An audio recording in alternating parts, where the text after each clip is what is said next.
Antes de mais nada, aviso de spoilers à frente. Se você ainda não leu os livros ou viu a série e planeja ver, melhor parar por aqui.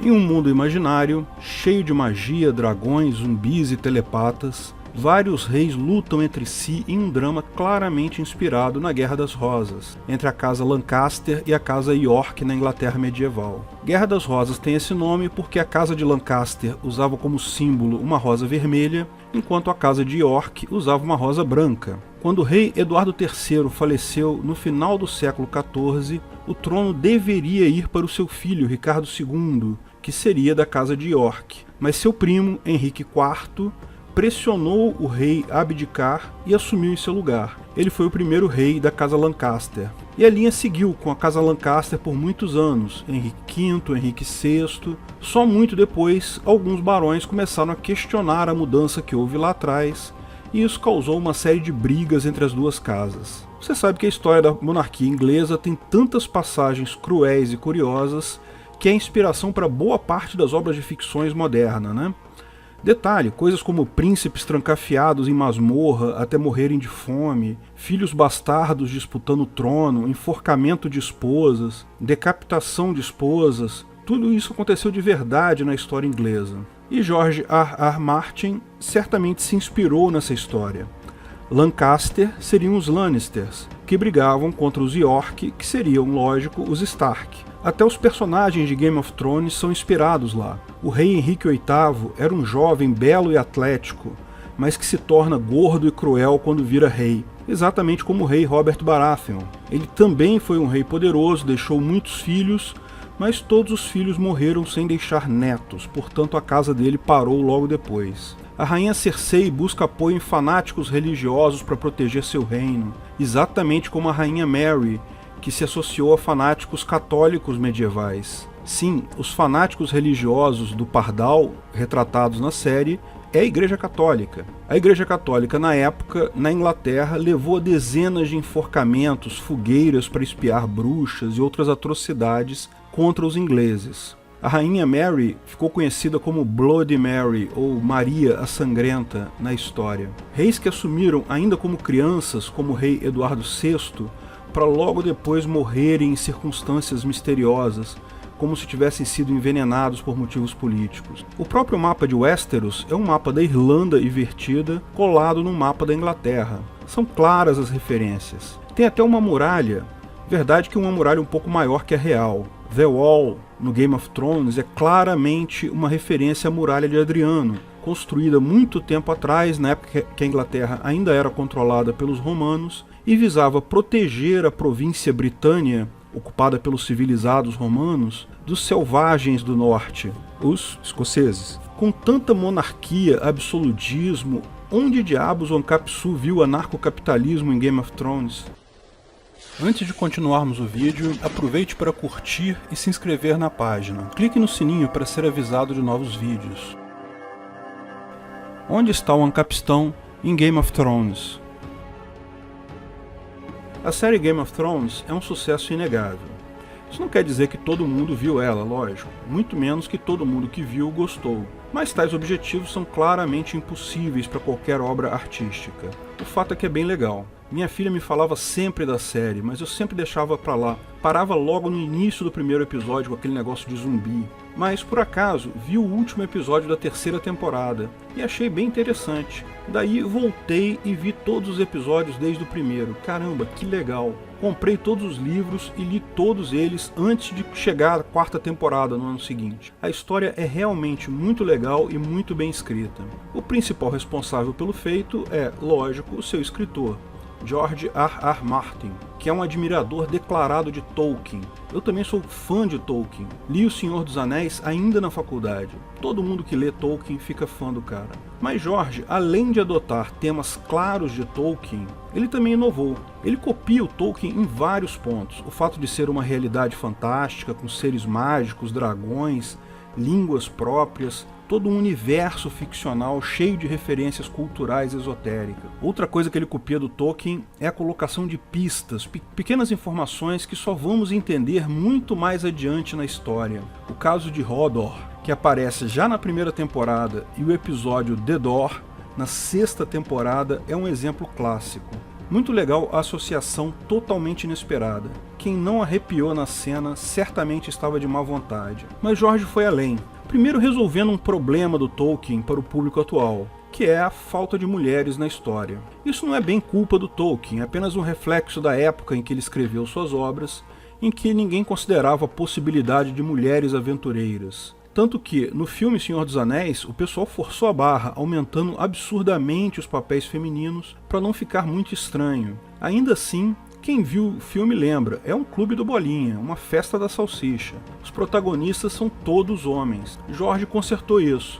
A obra dele tem várias personagens mulheres fortes, tanto do bem quanto do mal. Mas o mais interessante foi a outra mudança que ele fez. Quebrar uma coisa que o Tolkien sempre foi fiel. A jornada do herói. Acho que todo mundo já percebeu que todos os filmes e livros de aventura têm muita coisa em comum. Lógico, não nos particulares, mas na estrutura central da história. Essa estrutura comum a vários filmes e histórias de aventura é a chamada jornada do herói. Preste atenção como quase todo filme tem essa mesma estrutura, embora, lógico, varie em vários pontos. A jornada começa com a apresentação do herói. O herói geralmente é um cara cuja capacidade é questionada, pode ser que seja pobre, que sofre na vida, pode ser que seja alguém que questiona a sua própria força. Todo filme ou seriado de aventura começa apresentando esse nosso herói. Game of Thrones já começa quebrando um pouco isso, porque começa com a cena dos caminhantes brancos, uma espécie de zumbi que habita no norte. Eles já estavam sumidos há muitos e muitos anos e de repente reapareceram. Mas logo depois disso já focam no nosso protagonista. Ned Stark é nosso herói claramente no início do livro. Ele é um nobre protetor do norte, conformado com sua posição secundária no reino, atormentado por um filho ilegítimo, o Jon Snow. Mas aí alguma coisa acontece que o nosso herói é chamado para uma aventura. Na jornada do herói sempre tem o chamado para a aventura. E o herói sempre resiste um pouco, mas vai acabar indo. Em Game of Thrones, isso aconteceu logo no primeiro episódio, quando o rei Robert chegou em Winterfell, na casa do Ned Stark, e convidou ele para ser mão do rei, uma espécie de primeiro-ministro, para ir para a capital com o rei. Então, na nossa jornada do herói, algo sempre acontece com o herói. Ele é derrotado, perde quase tudo, ele passa por vários testes, pessoas ruins que tentam prejudicá-lo, tal como no Game of Thrones a rainha Cersei, o Mindinho e tantos outros. Mas também conhece pessoas boas que os ensinam coisa e os ajudam.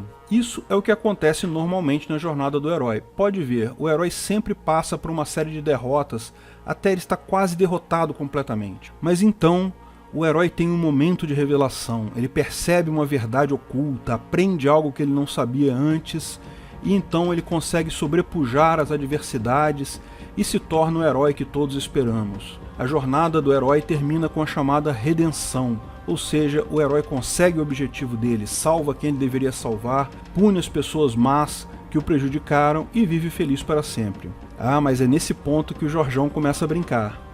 Ned de fato aprende algo novo, o quão cruel é a política. É preso e seria executado, mas todo mundo esperava que ele iria se safar da execução. Tudo caminha para isso, ele negocia com o rei Joffrey ser mandado para a muralha. Nós, espectadores, esperamos que isso seja mais uma coisa ruim que acontece com o herói, mas que de alguma forma ele vai conseguir retornar depois e ter sucesso. Mas não, ele é morto mesmo.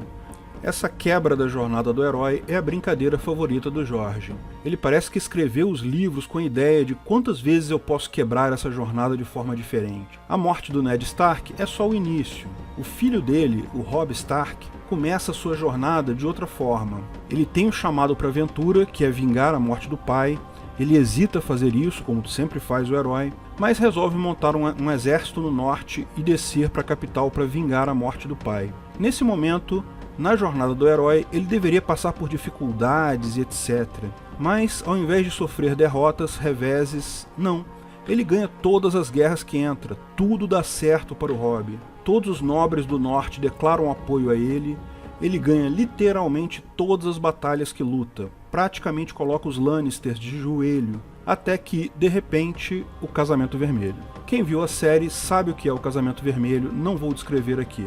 Mas saiba que é a cena mais chocante que eu já vi em um seriado. Tem vídeos de reação ao Casamento Vermelho com pessoas chorando incontrolavelmente na internet. Enfim, se você ainda não viu, veja. Outros personagens principais também seguem nessa brincadeira. Daenerys Targaryen tem a chamada para aventura no casamento dela com Khal Drogo. Ela segue sofrendo na sua jornada, parece que chega ao fundo do poço com a morte de Khal Drogo e a morte do filho deles, logo após o nascimento, todo deformado. Mas daí ela tem a revelação de que ela é a não queimada, ela é a mãe dos dragões. Até aqui estamos certinho na jornada do herói. Depois disso, ela vira uma heroína, ela consegue ganhar de todo mundo, mas não tem sucesso como governante. Ela passa a se questionar seriamente se o que ela achava que era o certo é o certo, se ela não seria a imagem do seu pai, o Rei Louco.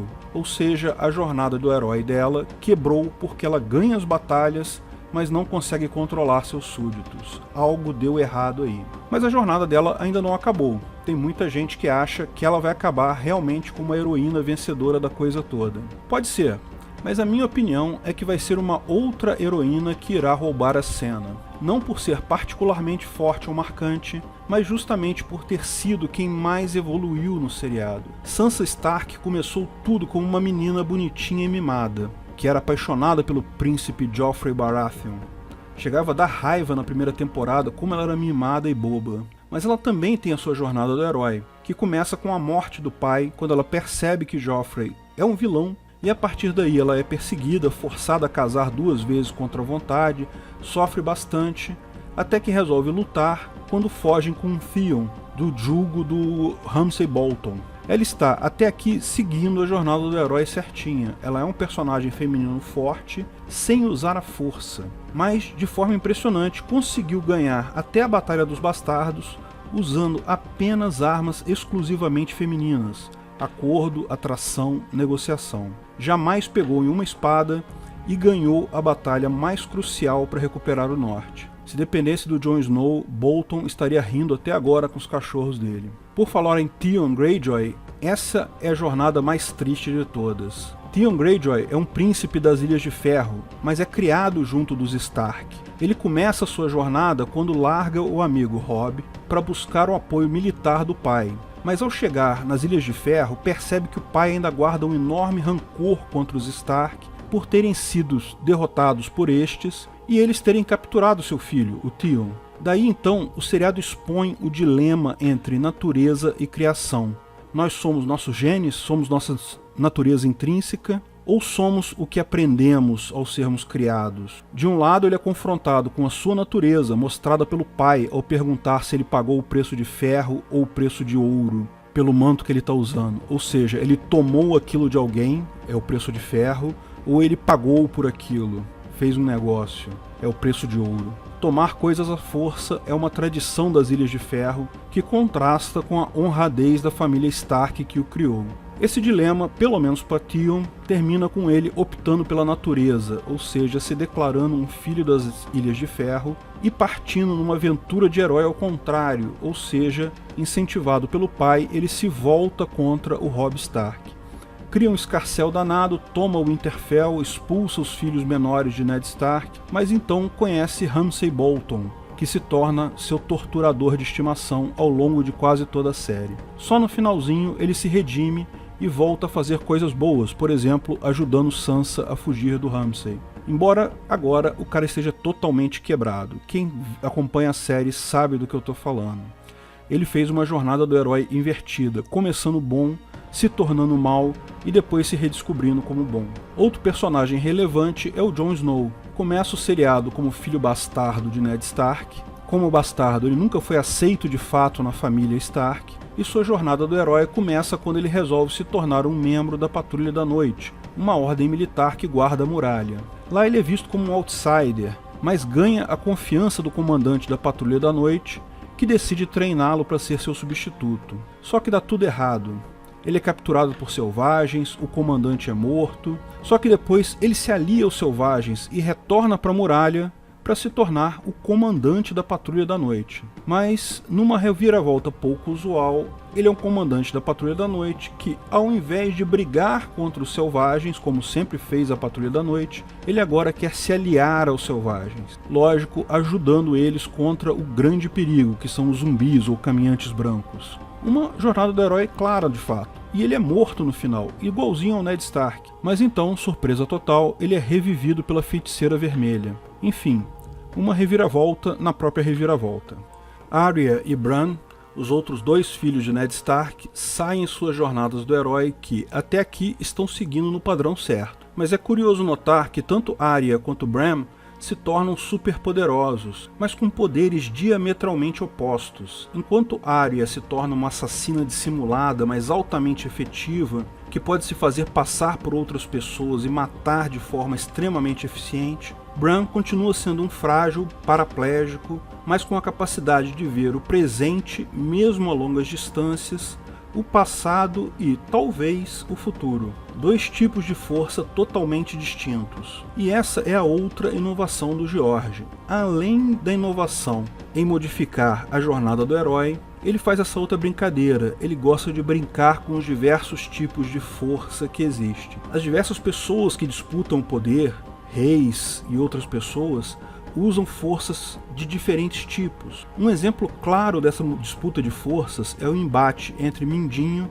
e a rainha Cersei logo no início do seriado. Mindinho diz que ele tem informações e que informação é poder, ao que a rainha manda seus guardas matarem ele e logo em seguida volta atrás. Daí ela faz o ponto dela. Não, força é poder. Falamos sobre essas diferentes formas de poder no vídeo Quem Manda no Mundo, lembra? Mas não tem ilusões, George é um escritor político. Essa exposição sobre os diversos tipos de força, ele faz com um objetivo claro de expor não apenas o dinheiro, o poder, como as diversas outras formas de convencimento, religião, amor, nobreza, informações, como todas essas formas de poder podem se atacar. Pode reparar como ele brinca com isso. Na Batalha de Blackwater, Stannis tem a força, ele claramente vai ganhar a batalha, mas o conhecimento de Tyrion, que joga um navio com fogo vivo, ou Wildfire, contra a frota dele, praticamente liquida as esperanças de Stannis. Mas há também personagens femininas com força bruta, uma força quase masculina,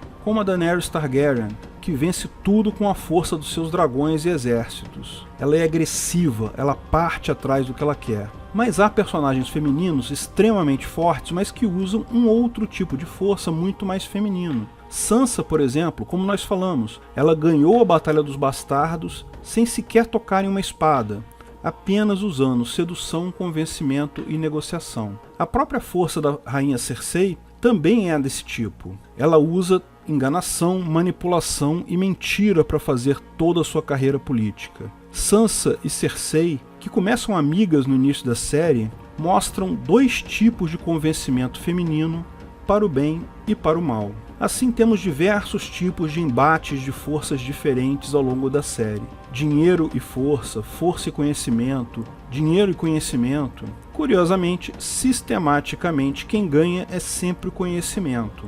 Mas é bastante óbvio que o conhecimento representado por Varys e seus informantes tem um papel fundamental.